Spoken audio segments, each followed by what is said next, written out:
right. Can everyone hear me back there? That's what I thought. Well, I'll try to do my best. I didn't know that we are not amplifying. This is just for recording purposes.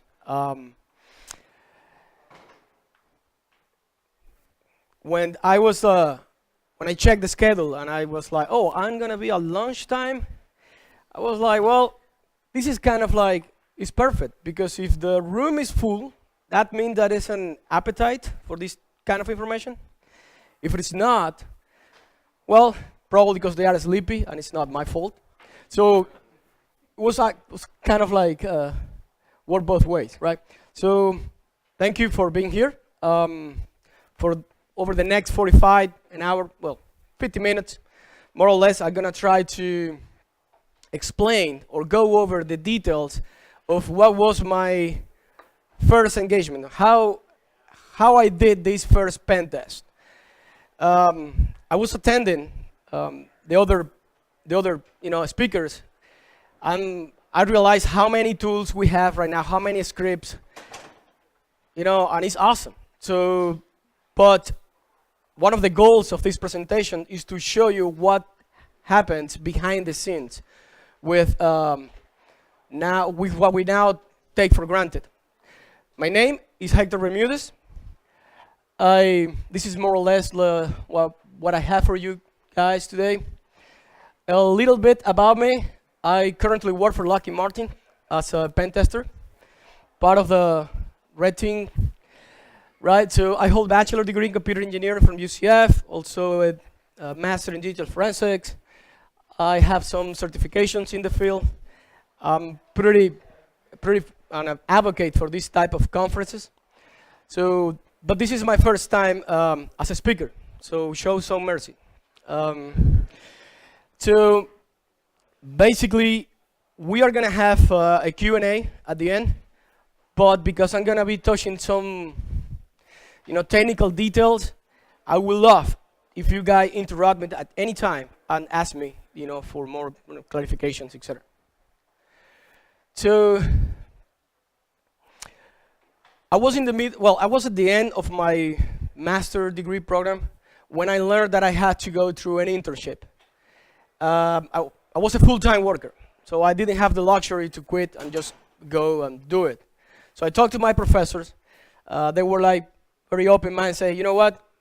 Try to find a project that is kind of aligned with our program, and let me know, if we can work with that. I talked to this small, medium-sized company, 17, 20 people, and what they needed was a vulnerability assessment test.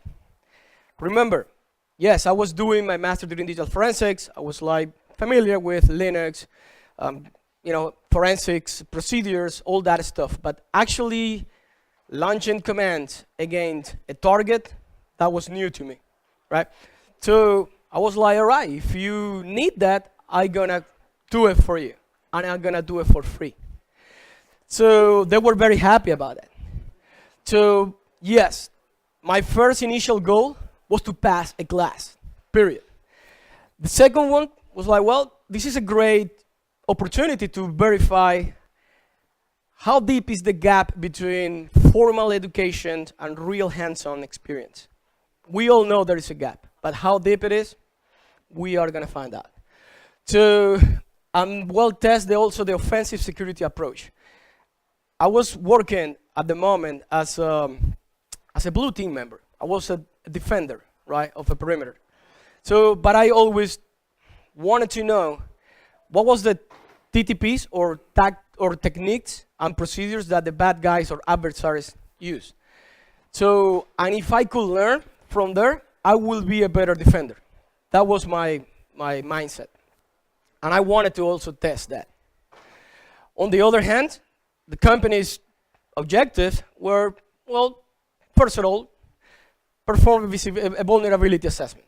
They wanted to verify their security posture because they didn't anything in place. When I say anything, I'm talking about procedures, all the standards procedures and stuff that the company needs for compliance purposes, etc. They didn't have any of that. So that was also part of the plan for them. So one of the first thing that after doing some research, I learned is like, it's not as sexy and go to your laptop and start poking around, with their perimeter and all that, like that. You need to basically talk to whoever the point of contact is in the company. Say, hey, we need to define a scope. We need to define boundaries. Otherwise, you are going to be doing this forever. And remember, it was for free. So they were interested in, like, for them, fair game will be like the internal network. If I get a foothold on the company, hey, be my guest and poke around. So they wanted to check how big or how small the company's online presence was, any Wi-Fi endpoints, how trained their employees were in terms of security, and if times allows, well, a physical test as well. So another painful process that you need to go as a pen tester is basically define the rule of engagement. This is a lot of documentation. You need to define what you are going to be doing, what you are allowed to do and not. So definitely they were against any type of service disruptions, specifically on production, the production enclave. So I also had to sign a non-disclosure agreement, NDA, just in case well, first of all, if you find a vulnerability, in their infrastructure, you are not allowed to basically go and publish that. So also, if you stumble upon any critical information, you cannot, or proprietary information, you cannot disclose any of that. So yeah, there's a lot of paperwork, even before you open your first terminal. So, to me, again, it was a challenge, because I was like working for a defense contractor as a full-time employee. I was a full-time student at UCF, and I was like raising a family. Plus, just theory, no hands-on experience. So basically, what you guys do you think is your first step?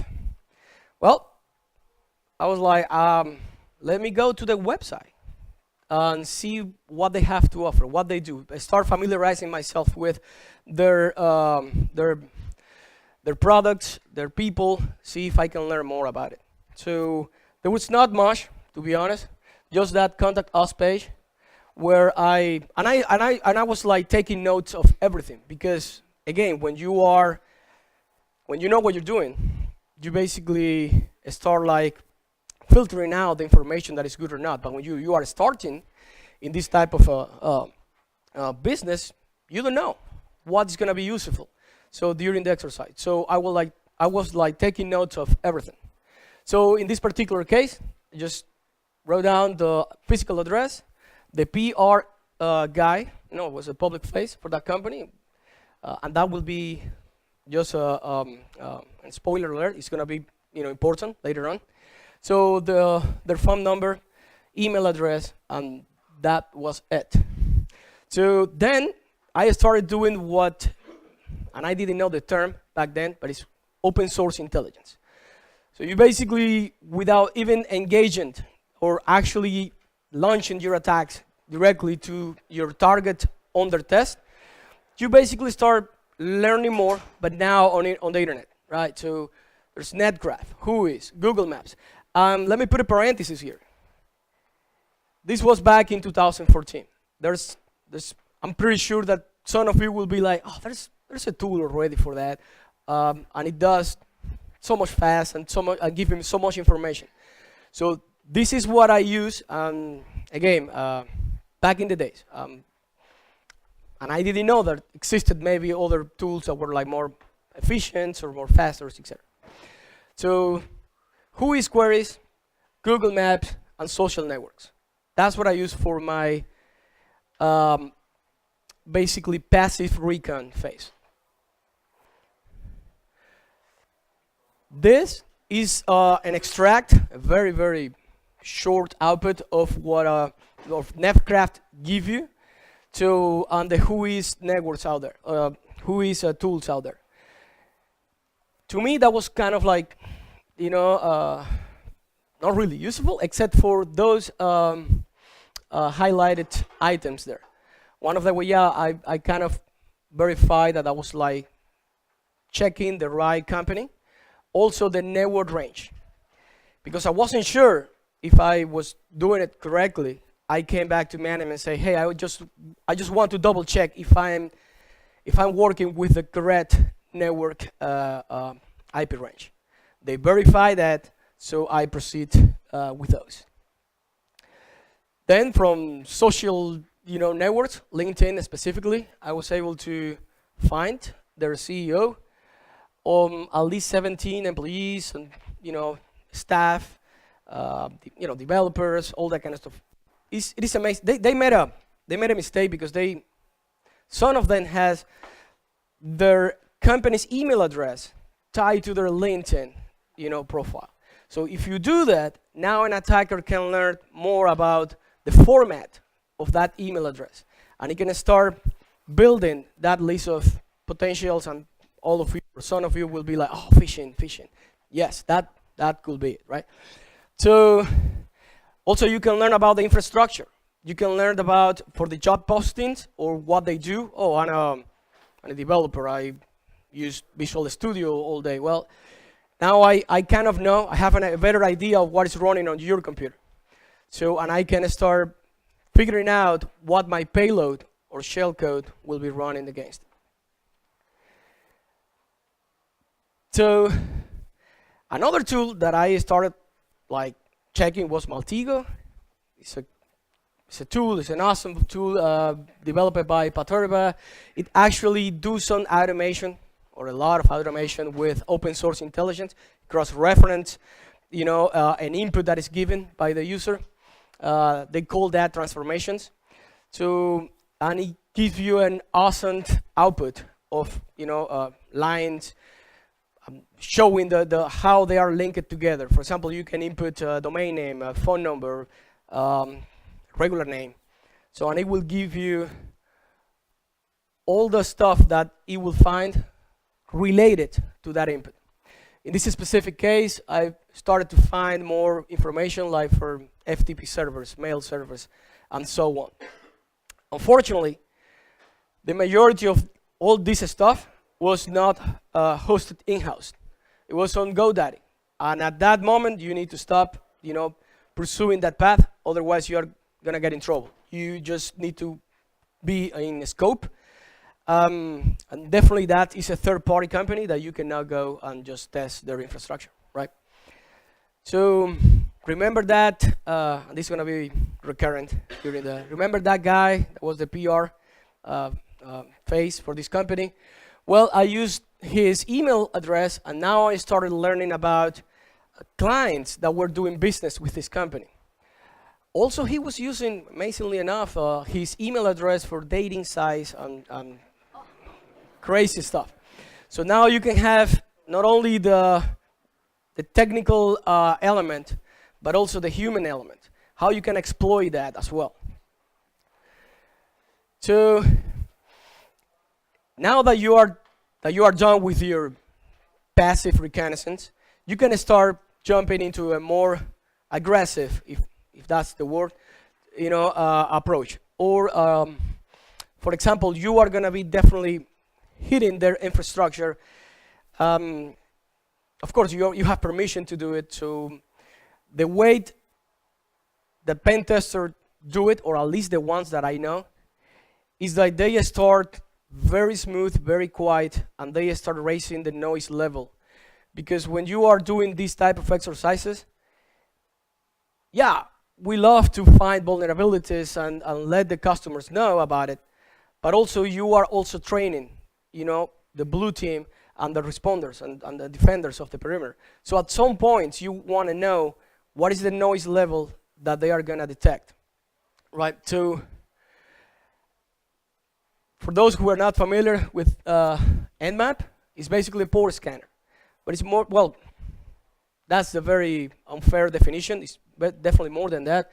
It's those parameters or options that you can see there stand for a sync scan. Supposed to be stealth. It's not that stealthy, but well, it does a very good job at it. SVE stands for you are gonna get the versions of the services that are running on specific ports. Dash V is for a more verbose output, and dash P dash it will include the whole port range from 1 to 65,535, and you can use either an IP address or a whole range of it. Right. The only thing that caught my attention at that time was like, well, Apache 2220. Let's see what is that, right? So when I said that Nmap is more than a port scanner, it's because it has a whole library of scripts that you can find, and by default, when you run or launch and scan, it will do some of them by default. One of them is the SMB OS discovery. It will give you more information about the target, host name, what type of version of the operating system is, and a lot of good stuff that you can use later. Because I was launching this scan against their production servers, I knew that I couldn't go further with any exploit. However, I wanted to put on my report if they were vulnerable to something, so and bring more, value to the customer. So definitely for the Apache 2220 version, there was like a couple of vulnerabilities. This one is related to if Apache is running what's called a module called proxy, you can bypass that, and it actually has a public exploit. The same with Internet Information Services. That web server had at the time, some critical vulnerabilities. And that was it in terms of the production servers. They were lucky in the sense like their surface for attack was like very, very limited. If you have all your servers, hosted somewhere else, then a pen test like this probably is not very helpful, right? So at least on that enclave. In addition to that, they were accompanied that their physical building, it was a powering company, was the one controlling their IT infrastructure. So they were not even the owners of it. So that was like really bad in the sense like, well, for me, because I was like with very, very limited options. So thanks God they were local in Orlando. So next thing I did was like, I drove to their location, to their physical location, and I started poking with their Wi-Fi endpoints. So AirCrack is a tool. It's a list of tools that it comes with Kali Linux, and basically it will allow you, and it will provide you the all you need for start checking the Wi-Fi traffic connections. You can actually run a test against this. So they had two endpoints. They had a protected one, WPA2. So and they have another one for guest. So what I did was basically start put my interface, my wireless interface, in monitor mode, or what is called promiscuous mode. It will allow you, for those who doesn't know, will allow you to listen into everything that is in the air, despite if that communication is intended for you or not. You are going to be able to hear it. So air dump, it will allow you to capture that traffic and put it in PCAP for later analysis if you need it. And the air replay is basically a packet injector. So you can start your own packets and put it in the air. So, and that's what I did. This is also important. Why I don't have references here? Because every single thing, or the majority of it, the 90% of the stuff that I'm explaining here is fully available on the internet. I didn't create the hot water. So it's accessible by anyone. And that's in my opinion, the scary part. So I launched this attack against the protected endpoint, the one that was like the one that having the encryption WPA2. If you do this, you don't need a password, you don't need credentials. Everyone that is connected to that router will be disconnected. At the same time, I connected, one of my laptops to the public endpoint, the one that you actually don't need credentials, and I started what is called a man-in-the-middle attack. So you start sending ARP, which is a type of packet, a protocol, that basically you are telling to every device in that network segment, hey, I am your gateway. You need to come through me if you want to go anywhere else. So once I did that, and with the knowledge that I previously had, that the majority of the resources they were using wasn't hosted on GoDaddy, who do you think was the first domain that I attempt to spoof? It was GoDaddy. So using a tool that is also on Kali Linux called EtherCap, you can edit the ether.dns configuration file, and you can start using wildcards in there. You can put GoDaddy, Yahoo, Gmail. Of course, if the communication is encrypted, then that's another story.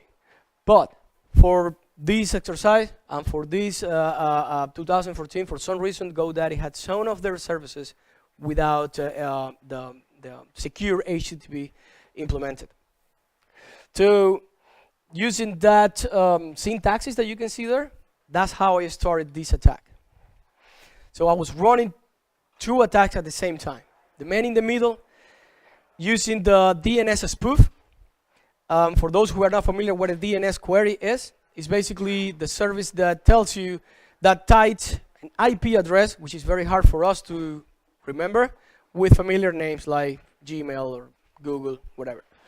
So, and also I was running a de-authentication attack against that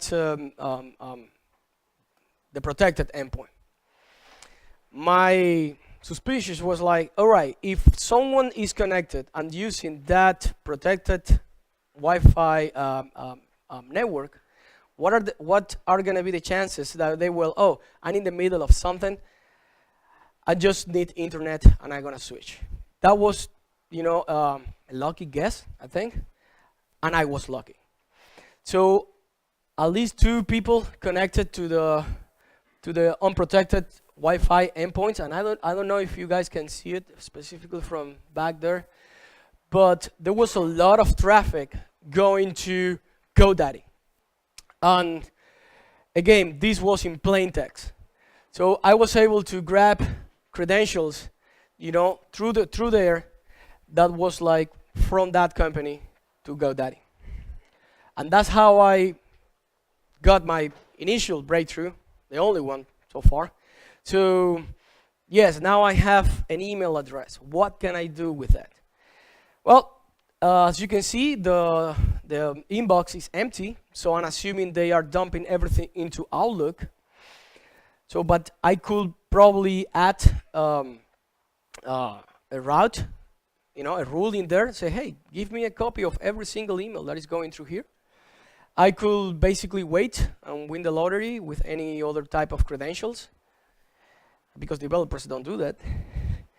So, or I could now craft a very high targeted phishing email, because it's not the same when you receive an email from an external source, but when you get it, when you receive it from a friend or someone in your company, chances are in the 90s that you're going to click on. So I actually went through that path to create a phishing email.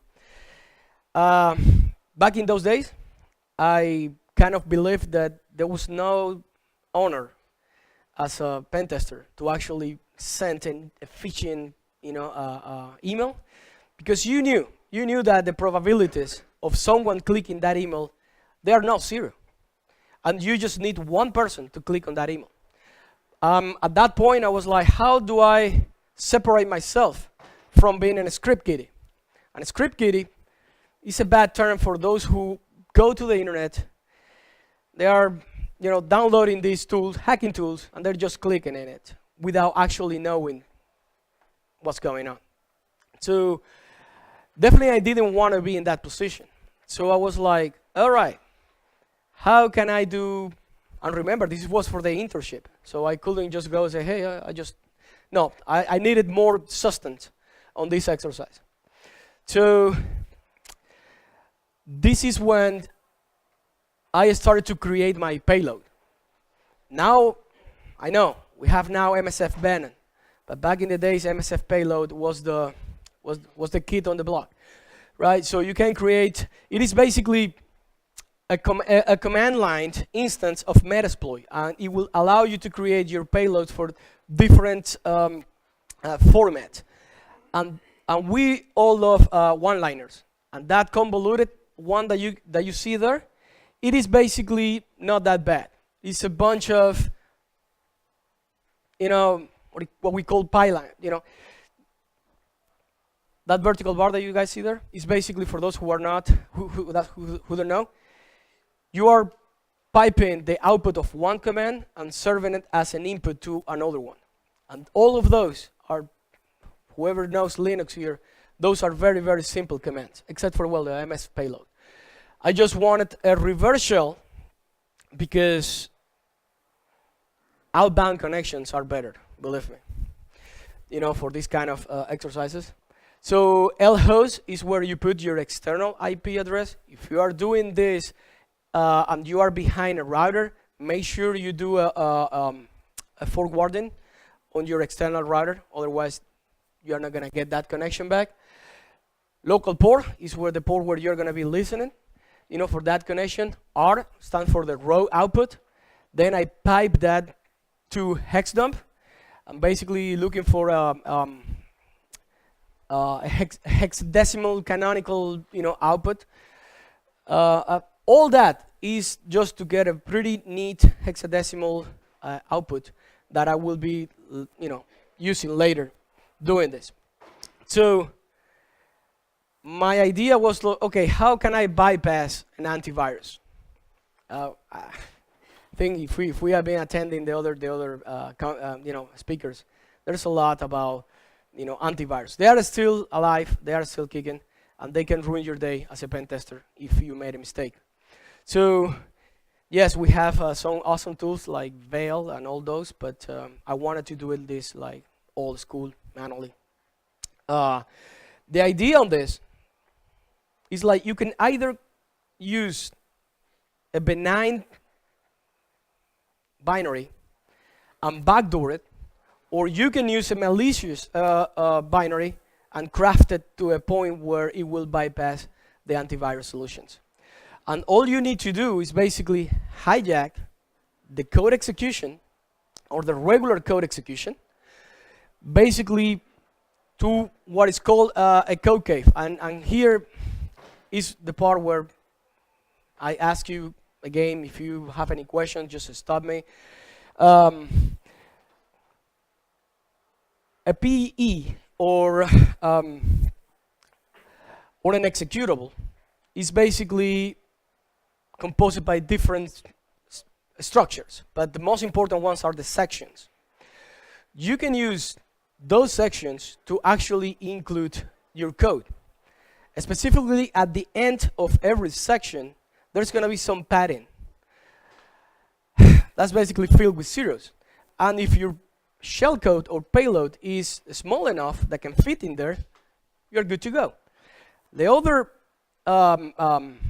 option you have is to create a new section at the end of the binary and do your stuff in there. I basically prefer that as my last resource for many things, but I'll explain later with that. So once you execute your payload, you basically return to your normal execution flow, and you're good to go, right? what do you need for this? Now we have been using your Kali distro since we started this exercise, right? So you definitely need a Windows machine, a copy of the antivirus you want to bypass, or if you want to use, VirusTotal, be my guest. LorePE is a binary, is an executable or a tool that will allow you to see inside the structure of the binary. You also need a debugger. OllyDVG was the one that I used, but you can use also Immunity, etc. So the last one is not mandatory, but it's always good to automate. So Python, 2007, 2.7 with those libraries in there, PyDAS and PE file. So, well, I went ahead. So yeah, that's why this is still relevant, basically. So also, they are becoming smarter in the sense like majority of them, they kind of like burn or have signature for Metasploit. I heard this phrase that says, there is no such a thing and press a button and get bacon. And that is is related to people think that you can open Metasploit, you find this awesome shellcode, and now you, with an exploit, and you're gonna run it, and you're gonna get a shell. These days, that's very rare, to be honest. So that's why we need a little more, tweaking in this kind of techniques. So what I did with this? Well, I opened it, the binary in question, the malicious one, right? So, and I pay attention to the entry point. This is where the execution will start. Forget about all the tables and all the stuff that are before this, right? That is needed by the OS. But this is where the instructions are gonna, start executing, the entry point. So you know that, right? You grab that number. Now, I was doing that manually, but at the same time, I was like coding that in Python. See if I could get the same results. And of course, at the end, a tool is better. And if you wrote it, much better, right? So, again, what is a code cave? And that's the technical term for this. A code cave is basically a section or an area on that section that is filled with zeros, and you can put your stuff in there, right? So again, you can either find one of those or you can create your own at the end. So in this specific case, I was able to find a code cave long enough to fit, my payload there. So you need to pay attention to the hexadecimal address for that section, or for where the code cave starts.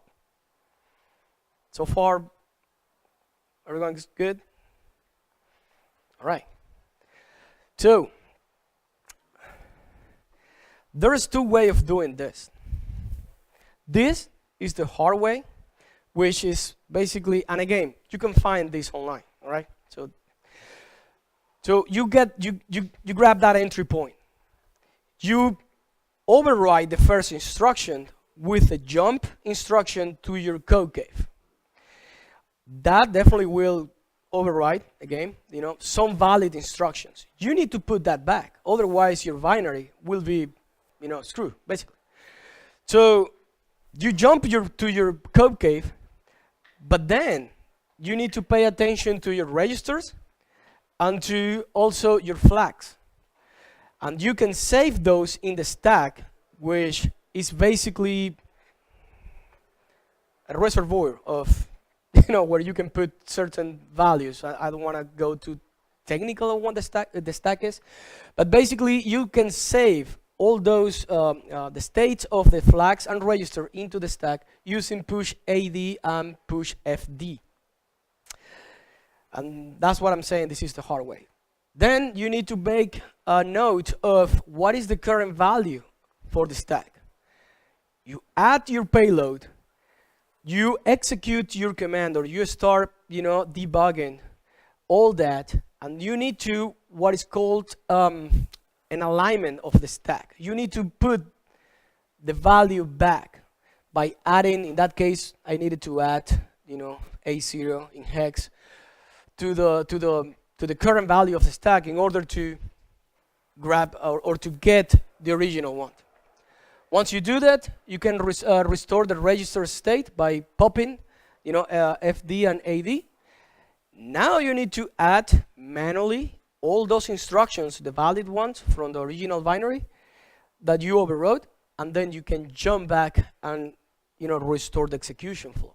To me, I found that kind of hard, and also for automation purposes, it was harder. So the way I did it was like I basically changed the entry point. I didn't override anything. I just like, okay, I have a hexadecimal address where I can put stuff there. Well, let's change the entry point and put that value in there. So you need to make sure as well that that section is writable and executable. That is important because you're going to be executing your payload there. Right? Now you have everything in place. Now you need to start messing with your AV. So we all know that there is a signature somewhere in the binary that will trigger the antivirus. So how you can narrow that down? Well, I use a command in Linux called split, and I basically, create multiple chunks of 17 KBs, and I feed them one by one to the antivirus. And believe me, one of them definitely triggered the antivirus and went crazy. So now I knew, what chunks needed to be crafted. So basically, on 17K in hex is basically that number there, 4268. So I needed to encode from the beginning of that chunk to the end those numbers there, approximately. So everyone the same page so far? All right. So custom encoders. If you are using Metasploit, MS Venom, MS Payload, whatever you use, you know that you have multiple options for encoders. So those are the ones that are very detectable right now by most of the antiviruses. But we all know that if you start doing that, by hand or custom, you have a pretty good chance to bypass the antivirus. In this specific case, what I did there was, and again, you move to a register the first address that you need to encode. Remember that range there? Okay, well, you need to start encoding from that first address, and then you can basically put whatever you like. It's going to be a sort instruction at the end. But what you need to do is like generate as much entropy as you can. One of the best encoders that I was able to come up with was what is called a rolling sort. This is not it. So a rolling sort is basically, and I wanted to share this with you guys because I found that pretty neat. So you basically you have a list that needs to be encoded, and then you encode your first two elements, and whatever the output is, you use that as a key for the next one, and so on. So it's pretty badass, in my opinion. So basically, this is how you can start encoding all that section. So you basically do some math, you subtract whatever the number you want, then you sort it, then you add stuff, and again, you can put, the sky is the limit. You can put whatever you want in there, as long as you sort that byte. You increment your register, and you compare it with your final address. Say, hey, am I done? No, you're not. So you go back and do the same thing. Once you finish that, really? Ouch. Well, you basically encode that section. So what you need to do next is basically swap your encoder for your decoder. Exact same thing, it's just going to be decoding that section in memory. And now you have a great chance to bypass the antivirus signature. However, one thing I learned is like antivirus are implementing more and more a heuristic engine, but those can be defeated as well. So it is, they are not as dumb as that you can basically add a nested loop. You cannot use a sleep. Those functions are going to be detected by the antivirus. But again, because antiviruses are very bad in performance, they cannot hold a binary for long. So basically, as long as it looks like they are benign instructions, it will pass the heuristic engine, basically. So as soon as I finished with this, I submitted my binary to nodedistribute.com because we all know that VirusTotal actually share all this with the antiviruses vendors, but these guys claims that they not. So as we can see here, I was able to bypass major players or big players in the industry, Kaspersky, McAfee, Symantec, and so on. Interesting enough, you know, some of the most not relevant, like Avira, and they were like flagging the binary. So remember this guy from the recon phase? Well, we actually called him. I talked to a lady at my workplace. I say, I'm going to write a script and you're going to call this guy and you're going to say exactly this thing. So the call pretended to be from a vendor that we already knew from the recon phase to also a lady with a very sweet voice and all that. We kind of know the weaknesses for this guy. So combining both technical and human elements or weaknesses that we were able to gather in the recon phase, we made the call. We made the call and say, we are doing business together, but for compliance purposes, I need to try to use some questions. Among all those questions, one of them was, what is your antivirus vendors? What are you using right now? And believe me, it was one of them in that list that I bypassed. So at that point, I was certain that the exploit will work. So, okay, so who is going to be dumb enough to actually open an executable? Well, at that moment, I used something, I used a tool called Resource Hacker, so that allowed me to craft the icon for that binary and made it look like a PDF. Also, I use long names in Windows, and for the untrained eyes, all you will see is those dot, but at the end, it's an executable. It's a .exe. So the outcome of this, at least 4 developers opened the binary, every single staff member, and even people that knew about this exercise actually clicked it. So basically, in Metasploit, you have the option to use certain post-exploitation plugins. One of them is RDP. So after that, it was like piece of cake. You can now have the cron jewels, you know, for any company, but specifically if you are a medium-sized company, your source code is your cron jewels. So what I have learned, security by obscurity doesn't work. For sure, we all know that. If you're trying to put all your resources somewhere else, believe me, there's always a vector where you can exploit. You don't need to be a genius to do it. Come on, guys. I just wanted to pass a class. All right. So imagine what someone else can do with enough time and resources. So end users is still your weakest link. You just need to practice and practice.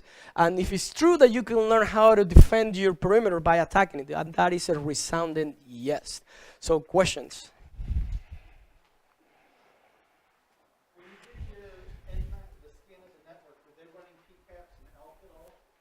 If they what? I'm sorry? Were they downloading PCAPs and loading it into an ALK server? Because you should have ended up on their screen like boom. I don't think they didn't have anything to actually detect my scam, to be honest. Because they were like confident enough that, hey, this is running somewhere else. That's not my responsibility. That's my... Well, thank you very much. And I know it's lunchtime, and